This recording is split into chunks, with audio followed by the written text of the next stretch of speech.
So, welcome to Northern Powerhouses, our business success stories series of interviews.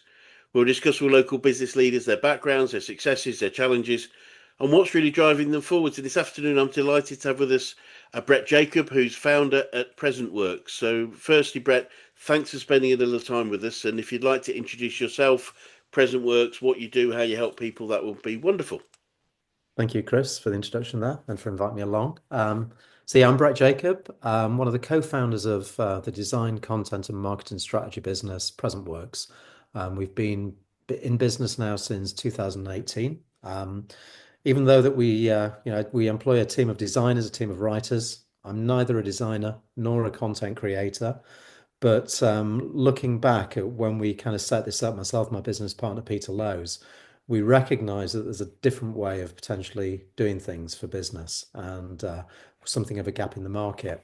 So we set up Present Works very much with being an agency for B2B, for the business sector, Right? because we felt it was underserved by lots of marketing agencies that are out there. Lots of advertising in the B2C space, lots of money being spent on design, on content creation, on the variety of execution channels that are available. But we felt that was underserved in the business sector. And just because you're working in a specific sector of business, it doesn't mean that you don't deserve good design, that you Yeah. don't deserve good content and a marketing strategy aimed at achieving the goals of the organization. So that's really the kind of the ethos behind the business. I think my background with the likes of PwC Consulting beforehand meant that I've done a lot of kind of business strategy work with organizations and government. And one of the things and one of the ways that we operate as Present Works is that we really do like to talk with leaders of businesses to understand what the strategic objectives of that organization is, what are they looking to achieve, Yeah. and then it's our job to recommend a marketing mix that's going to be relevant to them and help them achieve those objectives. There's no one size fits all, but I think the ability for us to really get under the skin of the objectives of the businesses that we work with enables us to come up with strategies and an approach that works for them and helps them deliver against those. Brilliant, brilliant, and uh, and it makes perfect sense. I often say in what I do is when people are looking to engage people in this sort of space is if they're not asking lots of questions about who you are, what you do, what's important to you, then if they're just coming and telling you what they think, then they're not. Then it's then it's more likely to be what their view of your world, not your view of your world, and so it's great that you've got that collaborative approach to how you operate. So Brett, well, just I appreciate it's a generality, but what would make a great, what sort of business makes a great client for you? So I think we work across a range of sectors, and we've got some really impressive clients. Really big clients that we're probably punching above our weight. I think of HSBC, their global research division. We've been working with those guys now for nearly 6 years. Wow, So we've been working in financial services, we're working across technology, across manufacturing. But I think two things that really I think define a client that's ideal for us is one that's almost at the start of a journey where they're looking at launching a proposition. And it was interesting just having the brief conversation with you beforehand, Chris, about your background. But we work with a number of organizations that have grown from consultancy businesses and they've developed a proposition or a product that they want to take to market. And we need to brand it. We need to, pull the collateral together and really put a strategy in place that's going to enable them to effectively launch their product into the market. So established businesses that have got budgets, that have got capability, and have got something that they want to take to market, we can help them. At the other side of the equation, we've got businesses that have been in operation for quite a number of years, and they need to effectively just readdress their position in the market vis-a-vis the competition, vis-a-vis where they are and what they're looking to achieve. So, a client that we're working with at the moment, they've been in business since the 1940s. They oh make wow, antennas and it's a family-run business, and there's a lot of competition now in the 2020s from new players in the market. It's very much a global business, and they've got an aesthetic and an appeal that I think lends on their heritage, but they appreciate that they need to move forward in terms of where they're at. So we're working with that organization to effectively rebrand, relaunch, and take them to market that's fit for purpose in 2026 and beyond. So they're the two kind of crux points that we get yeah, involved with. But that's uh, that's kind of the approach that we take rather than being sector led in any specific way. yes. Yeah, no, makes perfect sense. And Brett, you touched on your background a little bit earlier, but perhaps you could tell us a little more about your background, how you got into business, and why this particular one for you. Yeah, I mean, it is interesting in that, like I said, I'm here now in my 50s running a design agency when I'm not a designer. I actually came from a more of a data background, in Right. fact.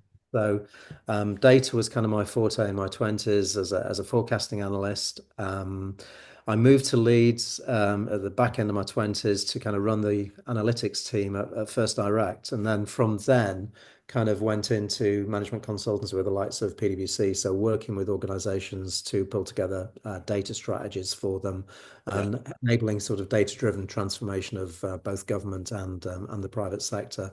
One of my last jobs was with Experian, who are, obviously a huge global powerhouse in the data space. And I ran their media team. So I worked with the likes of Sky, with BT, Right. and looked at ways in which we could utilize the data that we held within Experian in conjunction with what they're doing to deliver strategies to grow their market share. And I think it was really through that time that, creativity and data kind of come together, and marketing as a discipline now, I think is much more a combination of those sorts of things. So Yes. my business partner, Peter, he's come through a content writer's route, so he's more of a practitioner. Yeah. And yeah, I think, from the perspective that I've got, it kind of brings the understanding of what businesses are looking to achieve. And I think, just trying to get the right approach that's going to help them achieve their objectives. So I've kind of worked in the corporate land for 20 odd years, and then took the step of setting up a business just at the tender age of 50, which Yeah. was some, well, I wish I'd done it sooner. That's the Yeah. thing. So many people I speak to say that. So I wish they'd done it soon. So, what would be your top three differences between the corporate world and SME business ownership, would you say? I think top three differences. I think one of the differences is from a personal perspective. I'm in control of my own destiny Yep. with running my own business, rather than answering to the person at the top or to whatever else there is. The client is always there, and there's always a Yep. discipline in accordance with that. But I think I set the objectives, I set the financials, the plans, rather than having those kind of enforced on me or on a Yep. team. So that's one of the things that's different. I think the ability to shape the culture of an organization is something that's really appealed to me. I think one of the things that I became acutely aware of in, my earlier career was the fact that I think the culture of an organization is very much driven by the people at the top. And I've worked in some very aggressive organizations and aggressive cultures that I wouldn't want to necessarily Yep. impose upon the people that are working with me. And I think we've well, at present works, we've had some really interesting people come through our team over the years, from all walks of life, from all nationalities, and I've all brought something to the party, and some have been with us for quite a number of years now. And I think we've got an intelligent team. There's a lot of humility, I think, within that team, but there's a lot of people really care for what they do, and we really Yes. care for the people that work for us. And I think that's been the ability, I think, for me to shape some of that has been really good. And thirdly, differences between that.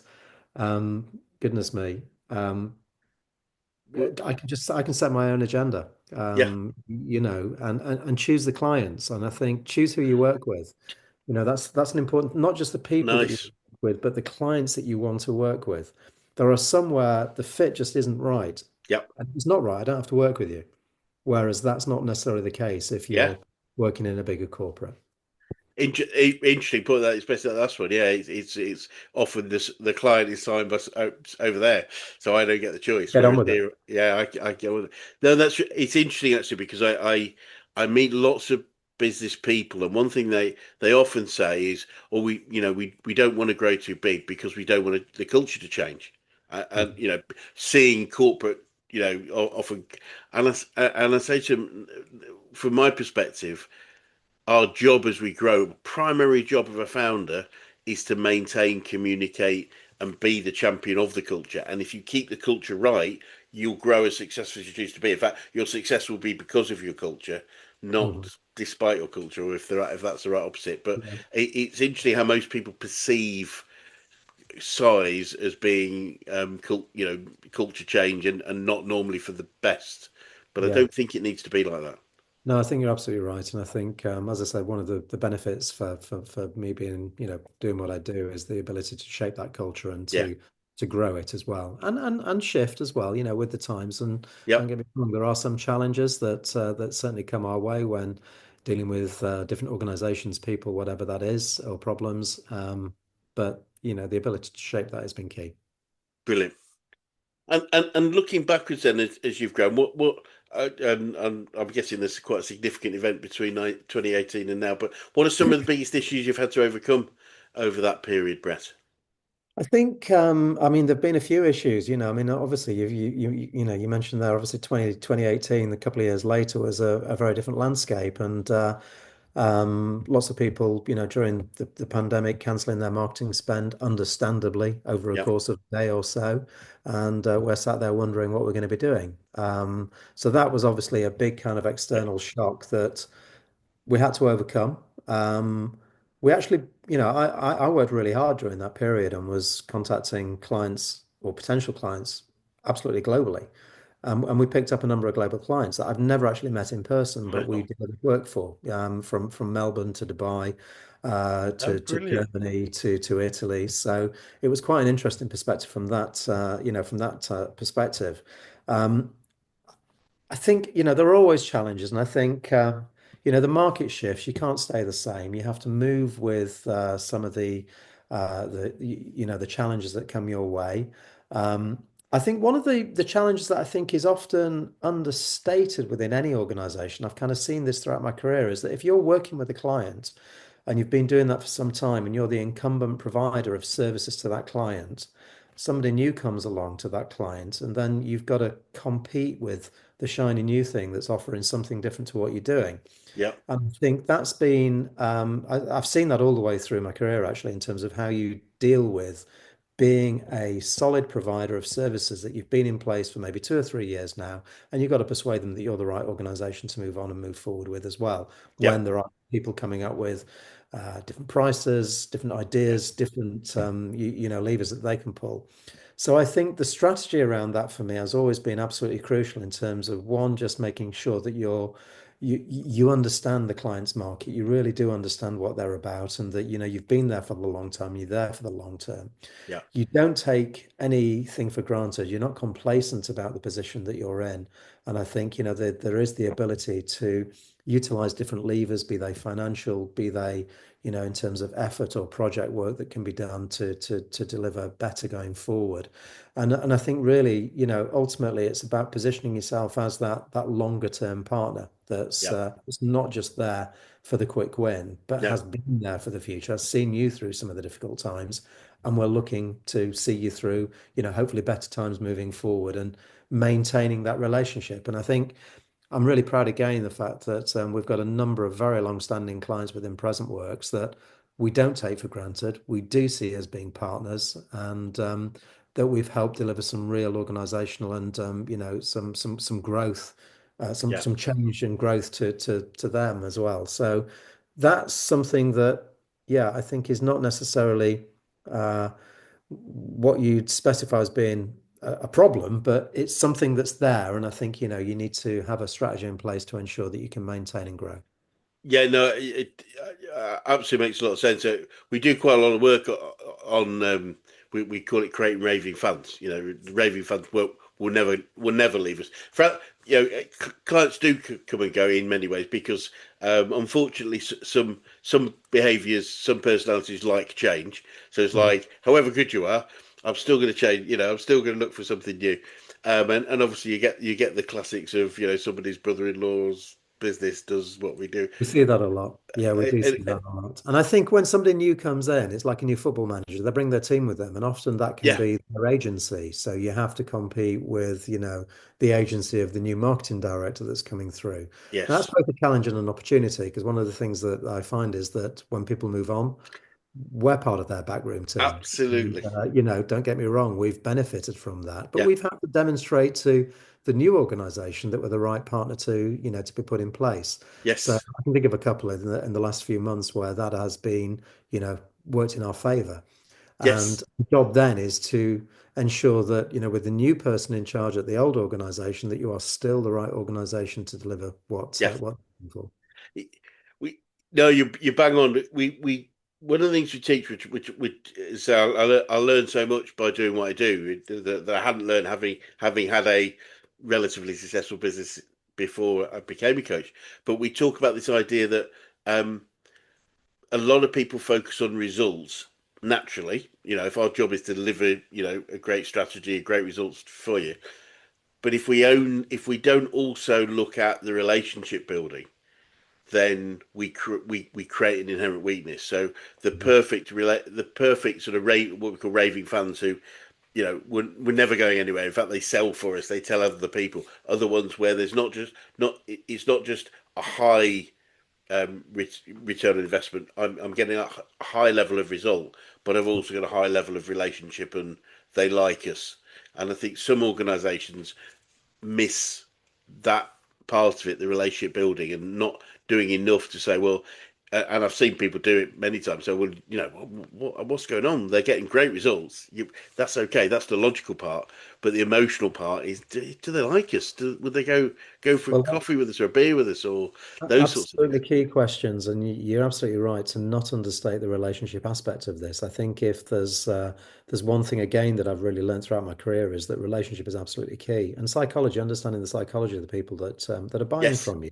And I don't mean that in a cynical way. I just mean in terms of just ensuring that you are getting on with that person. You are the sort yes, of organization that can deliver against their personal objectives as well as their different approaches, really. yes. Um, I do remember when I was at PwC, I was probably a young 30-year-old management consultant, and my boss at the time, well, that's my dog in the background. My boss at the time was running a stakeholder analysis for a key government department. And, just looking at the minister, the key civil servants there, and we were kind of looking at the personality traits and what were the key drivers for these individuals. And I just found that a fascinating exercise, but it was a real lesson in life, really, in terms of just properly understanding how you work with people, how you do look at the different drivers for individuals, and what you need to do to really, I think, shape the way in which you engage with them. Yeah. Apologies for the noise there in the background. It's Like all I mentioned, I've got a dachshund here that my daughter's got and then left home. Now I'm left with it.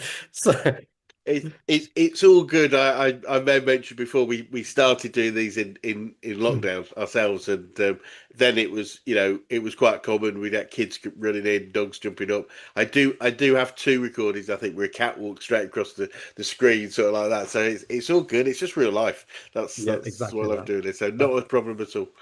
And Brett, I think you're aware we're a business coaching organisation.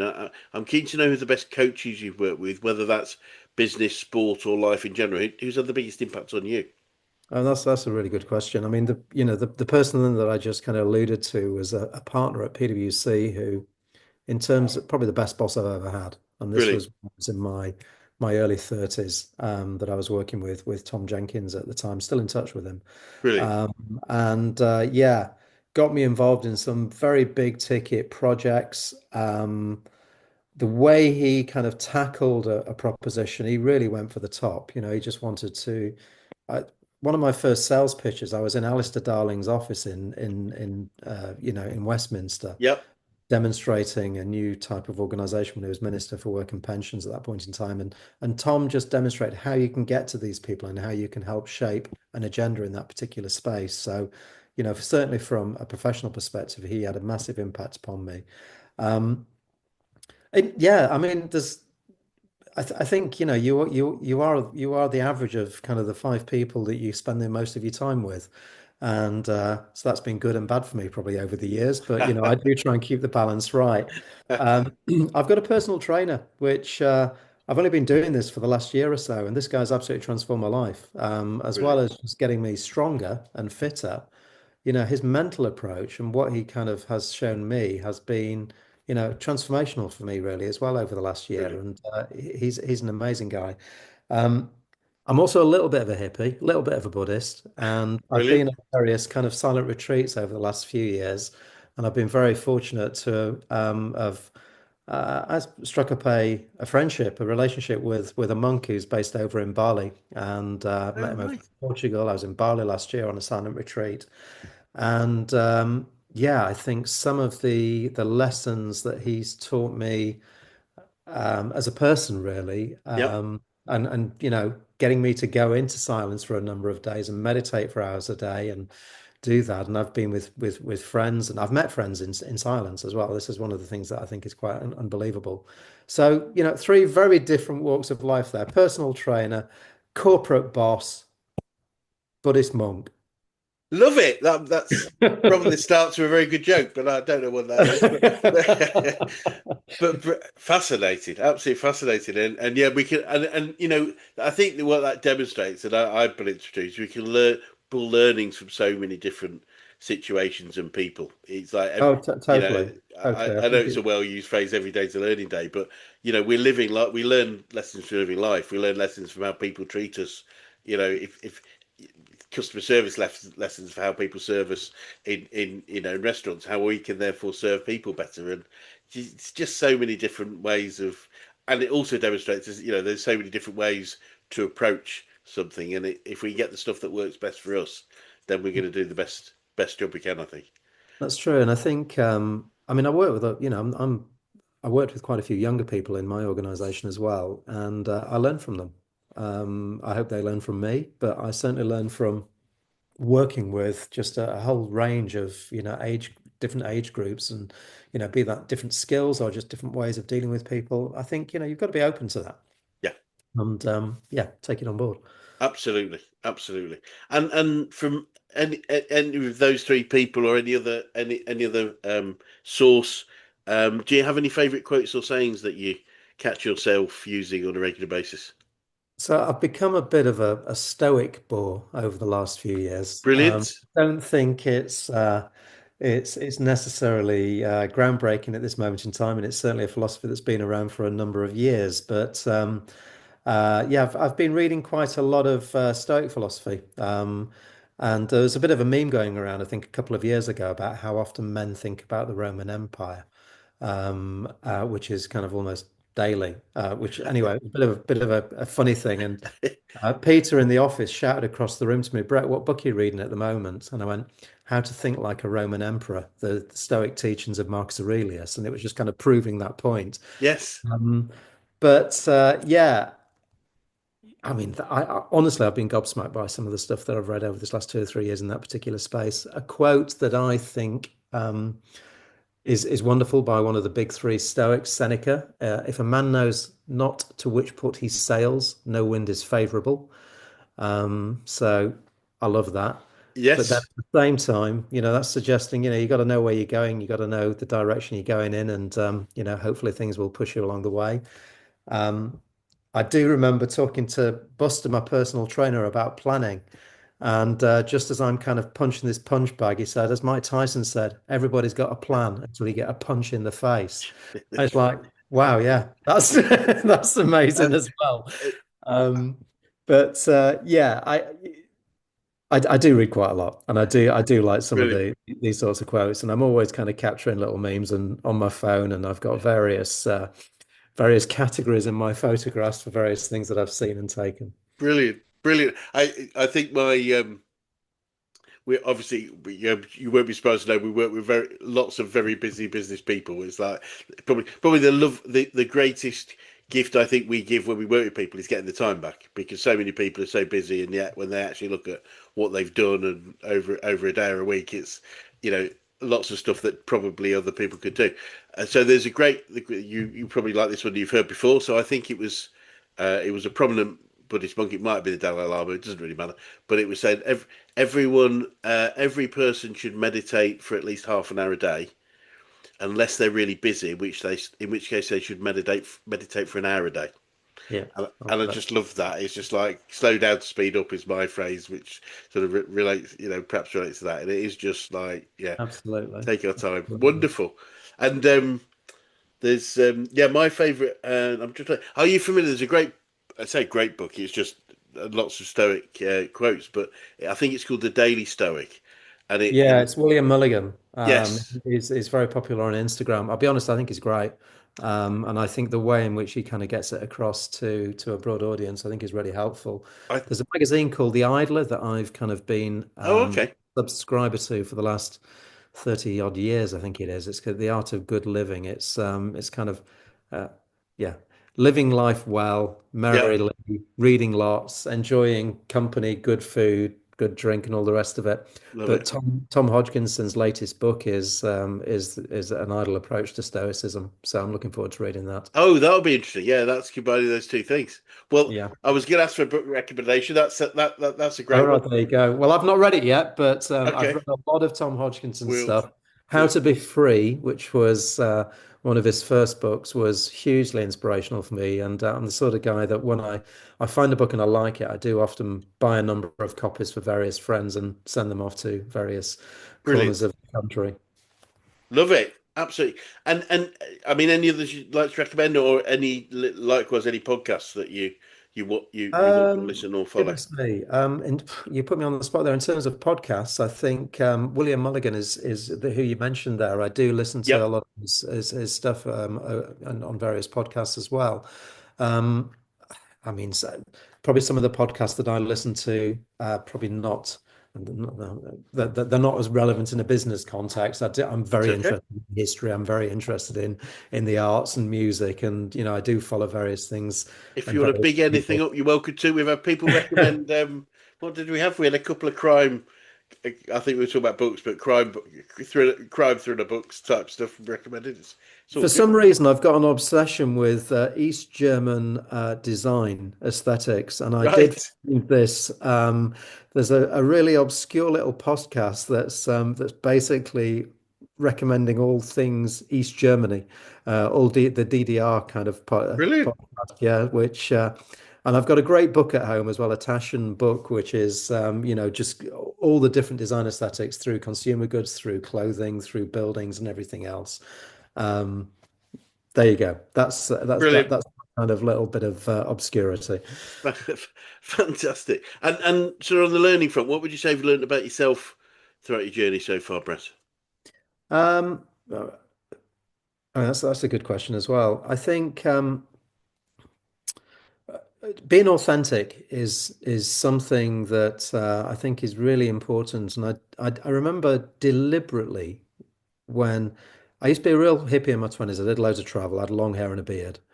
And then I got a job when I turned 30 and got married and had children. If you look at photos of me in my 30s, I'm a suited consultant, with Brilliant. hair and no beard. And I used to grow a beard every time I was on holiday. And it was the only time I really felt free. And when I turned 40, I remember actually deliberately just coming back and looking at myself in the mirror going, "You're a bloke with a beard." And I changed the way I looked to just be me, just the way Yeah. I want to be. And I think, by doing that, my confidence came through as well. Brilliant. By being a bit quirky, whatever it is, but being authentically me Yeah. just meant that, you become more confident and real to the people that you're dealing with.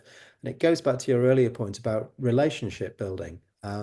I remember I was working at the time for Experian, and the MD of UK Experian had a client on the phone to him who was really pissed off with something that was taking place. And I just went, do you want me to sort that out?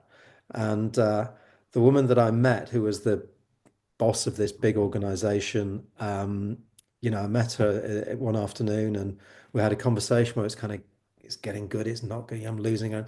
And at the end of it, and I literally had just this was having returned from this holiday with a beard and just looking how I wanted to dress. And at the end of it, she said, I like you. I think we can do business. Right, I've got to go into this thing now. And then we became really good, close colleagues over the course of the next couple of years while we were working. And I've kept in touch ever since, So Brilliant. to the point that when she was the CEO of Wagamama, she sent me some vouchers for my kids' birthdays and all that sort of stuff. Brilliant. So yeah, authenticity, I think, is a really key one. Yes. I think uh, just realizing that you can take the risk and it's not always going to be the worst case scenario that comes out at the end of it. I've taken risks in my life and don't always pay off, but it's not the end of the world. No. Um, I've got a mate at the pub who basically comes around saying to me, look, Brett, on a scale of 0 to 10, where 10's you dead, How bad is it? And it's a really good kind of barometer of Absolutely. trying to assess a situation, really. I mean, I know that's pub talk, but the Uh, ability to take risks, I think, is an important one. Um, and yeah, to trust in yourself, actually, because like I said, yeah. I was quite late in life when I set up my business, and I wish I'd done it sooner, because you know, I felt very, I think, happier Yeah. in the context of running my own business than probably when I didn't run my own business beforehand. And the ability to kind of take that step and to drive that forward is something that, has enabled me to be so. It's quite, yeah. I mean, it's such an impact, like you say, an empowering thing. Hopefully, it's enjoyable, but ultimately, you are in control. And Mhm. I often say to people that I work with, I say, look, the challenge with running a business, or one of the key challenges is ultimately the buck stops with us Yeah. until maybe we've got somebody else for whom it's stops for. But ultimately, there's a period. But the great thing about running a business is we can choose exactly how it is, who we work with, when we work with, how we work, how many hours a day, where. All those things are choices that we're lucky enough to be able to make that Hmm. most people in employment in don't. And Exactly. it's such a Exactly. wonderful thing. And I guess on that note, our in Action Coach, one of the key definitions we have of a true business is a commercial profitable enterprise that works without its owners and founders and leaders. What are your thoughts on that as a principle?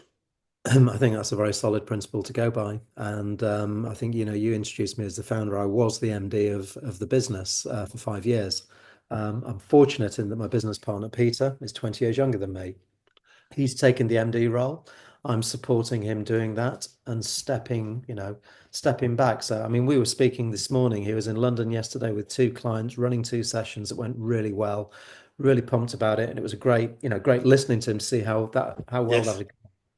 And it was also really nice to think, well, I don't have to do that. that's not me.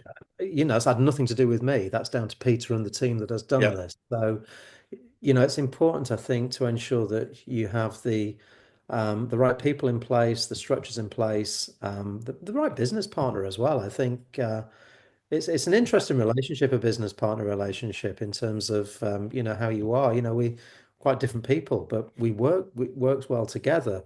And I think, now I'm at the position now where I'm supporting rather than running the business. That's a transition that I'm making, and that's a yep, transition that Peter and the business are making, and hopefully that's going to reap us, further success in the future. yes, brilliant. And I often find having business partners with that have quite different you know be, beliefs, behaviors is really powerful because it just allow you to walk and see the different. If you both think exactly the same way, then you're probably only limited in what you can see of the, the, Mhm. the way forward. I Um, think the important thing, though, is we share some really strong values. And Great. Yes. in terms of what we want to do, what we want to achieve personally and for the business, the way we want to run things. So we've got a really strong set of shared values there, which is great for us. In terms of people and skill sets, we are very different. There is a, Yep. in the Venn diagram, there's something of an overlap. But we've complemented each other well. So, Yeah. that's been something that has been very much to our benefit. And as I said, now it's kind of the balance has flipped in that it's not me running the Yeah. business. I need to be respectful of that as well and support in whatever way I can and just make sure then that as I kind of disappear into the background that Brilliant. everything's in place to move that forward. No, brilliant. It brings to mind. I've had a belief for a long time that let's get this right. So I think good relationships come with a match of goals, i.e., we both want to achieve the same thing. But great relationships come with a match of values. We both think Yeah. the same things are important, and that's true of business partners, with clients, with team members, with suppliers. If we can find a match of values, then we build very effective long term, and going back to what we talked about earlier, long term relationships because Mhm. we get each other at a very fundamental level, as One thing opposed that to. one thing that we did when we set up the business, and it was just literally, just kind of working it out what we're going to do. back end of every week, I'd drive Peter home and we just have a conversation in the car about what have we done to annoy each other or what have we done that's really pleased each other. And just add everything. And we don't do that as much now. We don't need to, but it's still, I think, a really good thing to say, look, have I annoyed you? What have I Yeah, done? Okay, acknowledge it, learn from it, brilliant. address it, and hopefully move on. And that's been a good principle for us, I think, to maintain our relationship and to grow it over the years. Yeah, yes, we have something called a whiffle in Action Coach. We've got a few acronyms, so forgive me for that. But Whiffle. the whiffle stands for what I feel like expressing. Yeah, okay. And it's a way of being able to say, look, how we feel about anything is always correct, absolutely. Hmm. But how we feel is a interpretation of communication, events, things that have happened. So we it's okay to feel whatever it would be. I don't know whether you say insulted or undermined or something. If you can be positive too, happy or sad, but that's my interpretation of events, and it just being able to express it allows other people to understand it and Yeah. say, totally get it. Oh, I can see why you might feel like that. Wasn't meant like that. And it helps us operate at a level, because if we operate at what we believe to be fact, then we've created something that's very difficult to Hmm. change. But a Yeah. fact is a fact, but a feeling is that's how I feel. Well, like you Um, said, a feeling's valid. And I think, your yes, response to that is something that you own and you need to consider before responding. yeah, And the Stoic philosophy is that the best response to anger is always to wait. yeah. So fly off the handle. And I think, you know what, looking back at my younger self, I'd have flown off the handle at something. I wish I hadn't, but you learn this as you go through life, don't you? Absolutely. But yeah, I agree with what you're saying. Brilliant. And so looking forwards there, Brett, what does the future look like? And what challenges do you think you might face, if any? Well, the future is yeah, it's kind of unwritten, isn't it, at this moment in time? And I mean, I'm in the process of, as I said, stepping away from present works as it stands, supporting that in whatever way I can do at this moment in time, and really looking at what's the next options for me Yeah. individually. I'm in a very different set of circumstances than when I talked about being the young 30-year-old management consultant, in that I'm older now. My kids have grown up. Not quite young free and single, old free and single as such in that Way context. better. That's not necessarily the case, but hey, there we go. And really just looking at, well, what does it mean for me? What is it, what I'm looking to achieve? Yeah. And what's going forward there. So I'm looking for the next challenge, because I think I've still got a lot to offer. But I think the reasons for doing that are not necessarily the reasons that set me on a career path, my late 20s, early 30s, when you need to make some money, you need to Yeah. pay the mortgage, provide the family and everything else. So yeah, I'm not sure is 100% is the answer there. Brilliant. But I'm Well, sure it'll be good, because I think I've had I've an old friend of mine. I said, look, if it was 20 tomorrow, mate, my life has exceeded all its expectations. I just brilliant. didn't know where things would lead, and Yes. I've had a great time, and I've done some great things, and so I'm looking forward to really what what the next great thing is going to be. Brilliant. Brilliant. Absolutely. And the mystery is can be fun for some. Not knowing is often as fun as knowing. Um, Yeah, yeah. I mean, I've been a music promoter as well on the side. I've always had lots of side hustles, and I used to promote music in my teens, early 20s. And I used to have because I'm based in Leeds, I had a gig partner that I used to go to Manchester with. She lived over in Liverpool. We'd meet in Manchester, and this is when I was around 40-ish as well. And I was getting fed up with going to Manchester. It's like, because these concerts weren't happening in my city. These bands weren't coming to my right. place. I think Yeah. I need to get back into this. And I wrote to a band and saying, "You fancy doing a gig in Leeds?" And they went, "Yeah, it'd be great." And it's like, okay, I'm back in business. And this thing grew to become something else. I had another partner there. She's become a very close friend of mine. Lives back in Ireland now, and we built this thing over 7 years that was just incredible. I mean, my last gig that I did with Trey was with Johnny Cash's daughter. So we brought Roseanne Cash over to Oh my Leeds. goodness. Took her out to my local Italian restaurant with her family and everything else. And this was a side hustle, and Yeah. it Yeah. it was just good fun.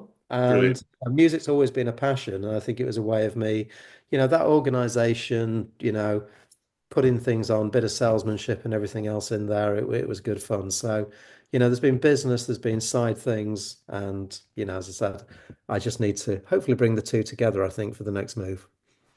Brilliant. Oh, well, we look forward to seeing what that next stage of your career is. And it'd be good to swing by another 6, 12 months and just see what the plans are.